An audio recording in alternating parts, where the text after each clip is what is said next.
السلام علیکم ورحمۃ اللہ وبرکاتہ۔ پہلی وحی آتی ہے، اقرأ بسم ربک الذی خلق، خلق الانسان من علق، اقرأ وربک الاکرم الذی علم بالقلم، علم الانسان ما لم یعلم۔ نبی کریم صلی اللہ علیہ وسلم فرماتے ہیں کہ میں پڑھا ہوا نہیں ہوں، لیکن جبریل علیہ السلام کہتے ہیں اقرأ وربک الاکرم کہ آپ پڑھیے، اللہ آپ کو پڑھانا سکھائے گا، اللہ آپ کو علم دے گا۔ اللہ نے انسان کو تخلیق کیا تو اللہ نے انسان کو ایسے ہی نہیں چھوڑ دیا، بلکہ اللہ نے فرمایا وَمَا خَلَقْتُ الْجِنَّ وَالْإِنسَ إِلَّا لِيَعْبُدُونِ، یعنی انسان کو پیدا کرنے کا مقصد یہ تھا کہ انسان اللہ کی عبادت کرے، مگر عبادت کرنے کے لیے علم کا ہونا بہت ضروری ہے، کیونکہ علم ہی انسان کو اللہ کی معرفت دلاتا ہے، اللہ تک انسان کو علم ہی پہنچاتا ہے۔ اگر علم نہیں ہو تو انسان نہیں سمجھ سکتا کہ اس کو اللہ نے کیوں پیدا فرمایا ہے۔ انسان ایک دن میں 30 مرتبہ اللہ سے ایک دعا مانگتا ہے کہ اللہ مجھے سیدھا راستہ دکھا دے۔ انسان کو 3 راستے نظر آتے ہیں، ایک وہ راستہ جو بھٹکے ہوئوں کا تھا، ایک وہ راستہ جن پر اللہ ناراض ہوا، ایک وہ راستہ جس پر اللہ انسان کو چلانا چاہتا ہے۔ بھٹکے ہوئے وہ تھے جنہوں نے علم سیکھا ہی نہیں، یہ نصارہ تھے، انہوں نے کوئی علم سیکھا نہیں تو انہوں نے کوئی بھی عمل نہیں کیا۔ ایک وہ تھے جن سے اللہ ناراض تھا۔ اللہ ان سے کیوں ناراض تھا؟ کیونکہ انہوں نے علم حاصل کیا لیکن اس پر عمل نہیں کیا۔ تو اللہ یہ چاہتے ہیں کہ میرے بندے علم سیکھیں اور مجھ تک پہنچیں، کیونکہ علم اور جو حقیقی علم وہ ہوتا ہے جو انسان کے دل میں اللہ کا ڈر جگائے، اللہ کا خوف جگائے اور اللہ سے محبت جگائے۔ یہی سیدھا راستہ ہے جو ہم روزانہ اللہ سے مانگتے ہیں۔ اللہ اپنے نبی سے کہتے ہیں کہ اے میرے نبی کہہ دیجئے کہ رب زدنی علما، اے میرے رب میرے علم میں اضافہ فرمائیے۔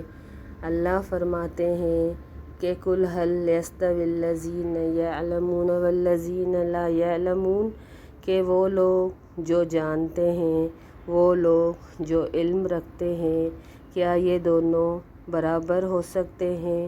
نہیں، ایسا بالکل بھی نہیں۔ اور اللہ تعالیٰ تو ایمان والوں کے اور ان لوگوں کے جن کو اللہ نے علم دیا ہے، اللہ ان کے درجات بڑھاتا ہے، اور اللہ سے وہی ڈرتے ہیں جو حقیقت میں علم رکھتے ہیں۔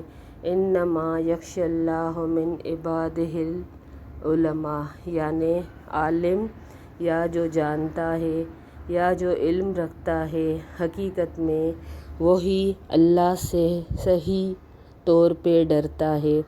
ایک صحابی اللہ کے نبی صلی اللہ علیہ وسلم کے پاس آتا ہے تو سورہ عبس میں آتا ہے کہ وَأَمَّا مَنْ جَاءَكَ يَسْعَىٰ وَهُوَ يَخْشَىٰ، کہ وہ آدمی جو ڈرتا ہے، وہ جلدی جلدی آتا ہے، اس لیے ڈرتا ہے کہ کوئی علم سیکھ لے، کہیں وہ اللہ کو اپنی بے علمی اور جہالت میں ناراض نہ کر بیٹھے۔ علم انسان کو حقیقت میں وہ راستہ دکھاتا ہے جو جنت تک لے جاتا ہے۔ حدیث میں آتا ہے کہ جو شخص وَمَنْ سَلَكَ طَرِيقًا يَلْتَمِسُ فِيهِ عِلْمًا سَهَّلَ اللَّهُ لَهُ بِهِ طَرِيقًا إِلَى الْجَنَّةِ، یعنی وہ شخص جو ایسے راستے پہ چلا جس میں وہ علم حاصل کر رہا ہو تو وہ اللہ اس کے لیے جنت کا راستہ آسان فرما دیتے ہیں۔ حقیقت بھی یہی ہے کہ جو راستہ ہم اللہ سے مانگتے ہیں، جو اہدنا الصراط المستقیم کی صدا ہم اللہ سے لگاتے ہیں، یہ علم کا راستہ ہی ہے۔ اسی سے پتہ چلتا ہے کہ اللہ ہم سے کس بات پہ ناراض ہوگا اور کس بات سے ہم سے خفا ہوگا، کس بات سے ہم سے راضی ہوگا۔ اگر ہمارے پاس علم نہیں ہوگا تو یقیناً ہمارا عمل بھی نہیں ہوگا، تو ہمارے لیے جنت کا راستہ آسان بھی نہیں ہوگا۔ حدیث میں آتا ہے کہ جو شخص ہدایت کی طرف دعوت دے اس کو ایسے ہی ثواب ملتا ہے جیسے اس ہدایت پہ چلنے والے کو ملتا ہے، اور اس کی وجہ سے ہدایت پہ چلنے والے کے ثواب میں کوئی بھی کمی نہیں ہوگی۔ اگر ہمارے پاس علم ہوگا تبھی ہم لوگوں کو بتا سکیں گے کہ یہ سیدھا راستہ ہے، یہ صحیح چیز ہے، اس کی طرف عمل کرو، اور یہ صحیح چیز نہیں ہے۔ تو اس طرح انسان ہدایت کے راستے پہ چلتا جاتا ہے۔ حدیث میں آتا ہے کہ ابن آدم مر جاتا ہے، اس کا عمل ختم ہو جاتا ہے، لیکن 3 چیزیں ہمیشہ اس کے بعد بھی جاری رہیں گی۔ ایک تو وہ صدقہ جو اس نے صدقہ جاریہ کے طور پہ کیا، یعنی کوئی مسجد، کوئی پانی کا کنواں، کوئی کتاب چھپوا دی، تو اس کے مرنے کے بعد اس کو اس کا اجر ملتا رہے گا، اور نیک اولاد جو اس کے لیے دعا کرتی رہے، اور ایسا علم جس سے دوسرے لوگ فائدہ اٹھائیں۔ یعنی یہاں بھی انسان کو وہی چیز کام آتی ہے، اس کا علم جو اس نے دنیا میں دوسروں کو سکھایا، تو اللہ اس کے مرنے کے بعد بھی اس کا اجر اس کو دیتے رہیں گے۔ نبی کریم صلی اللہ علیہ وسلم فرماتے ہیں یہ دنیا ملعون ہے، یعنی اس دنیا کی ہر چیز بیکار ہے، فضول ہے، کسی بھی کام کی نہیں، مگر صرف اللہ کے ذکر کے، اور اس کو جس کو اللہ تعالیٰ پسند کرتا ہے وہ ہے عالم یا متعلم، یعنی علم حاصل کرے یا علم بانٹنے والا جو لوگوں کو علم سکھائے۔ اللہ کے نبی صلی اللہ علیہ وسلم فرماتے ہیں جو شخص علم کے طلب کے لیے نکلا وہ جب تک واپس نہیں آتا وہ اللہ کے راستے میں ہی ہے۔ ایک اور حدیث آتی ہے کہ اگر انسان علم سے سیر نہیں ہو، یعنی مسلسل علم حاصل کرتا رہے، تو اس کا گھر یا اس کی انتہا صرف اور صرف جنت ہوگی۔ یعنی وہ علم کے راستے پہ اتنا دور تک چلتا جائے گا تو اسی طرح اس کا عمل بھی بڑھتا جائے گا، اور اللہ سے امید ہے کہ پھر اس کا جو سفر اختتام پذیر ہوگا تو وہ جنت پہ ہی ہوگا۔ ایک جگہ نبی کریم صلی اللہ علیہ وسلم فرماتے ہیں عالم کی فضیلت عابد پہ اس طرح ہے جس طرح کہ میری فضیلت تم میں سے کسی عام انسان پہ۔ پھر رسول اکرم صلی اللہ علیہ وسلم فرماتے ہیں کہ اللہ اور اس کے فرشتے، تمام آسمانوں اور زمین والے، حتیٰ کہ چیونٹی اپنے سوراخ میں، اور مچھلیاں سمندر میں ان لوگوں کے لیے، یعنی علم کی تعلیم دینے والے کے لیے دعا کرتی ہیں۔ یعنی علم بانٹنا اتنا افضل ہے۔ ایک عابد تو یقیناً صرف اپنی ذات کو فائدہ پہنچاتا ہے، یعنی اللہ کو ہمارے سجدوں کی بھی ضرورت ہے۔ ایک جگہ نبی کریم صلی اللہ علیہ وسلم سے ایک صحابی کہتے ہیں کہ میں جنت میں آپ کی رفاقت چاہتا ہوں، تو اللہ کے رسول فرماتے ہیں تو پھر اپنے سجدوں سے میری مدد کرو، یعنی اللہ کو ہماری عبادت بھی بہت پسند ہے، مگر یہ کہ عالم کو اس لیے اس پر فضیلت ہے کہ عابد یا سجدہ کرنے والا صرف اپنے لیے عمل کرتا ہے، اس کا عمل صرف اس کو فائدہ پہنچائے گا، اس کا عمل اس کو جنت تک لے جائے گا۔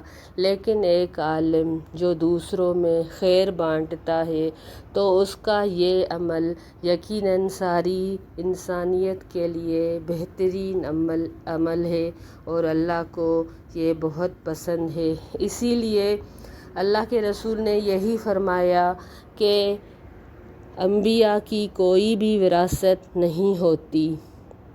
دنیا میں لوگ اپنے بچوں کے لیے، اپنے وارثوں کے لیے مال چھوڑ کے جاتے ہیں، جس کو پا کر وہ بہت خوش ہوتے ہیں، یہاں تک کہ مرنے والے کا غم بھی بھول جاتے ہیں، کیونکہ ان کو وہ مال، اس دنیا کا مال بہت پسند ہوتا ہے۔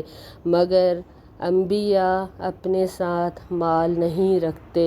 اللہ نے ان کے لیے یہ دنیا نہیں رکھی، اللہ نے ان کے لیے علم کو پسند کیا ہے، جیسا کہ نبی کریم صلی اللہ علیہ وسلم کو پہلے وحی میں ہی آیا کہ اقرأ بسم ربک الذی خلق، اپنے رب کے نام سے پڑھو جس نے تمہیں پیدا کیا، اور کس لیے پیدا کیا کہ لوگوں کو ہدایت کی طرف بلاؤ۔ تو یہ کتنی بڑی سعادت ہے کہ عالم یا کوئی بھی شخص جو چھوٹی سی چھوٹی بات کسی کو بتائے، علم کی بات، دین کی بات، رہنمائی کی بات، ہدایت کی بات، تو وہ کیا ہوتا ہے؟ وہ انبیاء کا وارث ہوتا ہے۔ کس قدر بہترین وراثت ہے جس پر کسی بھی عالم کو بہت خوش ہونا چاہیے۔ ہم علم حاصل کر کے انبیاء کے وارث بن سکتے ہیں، اور کس قدر سعادت مند وراثت ہے یہ کہ ہم انبیاء کے وارث ہیں۔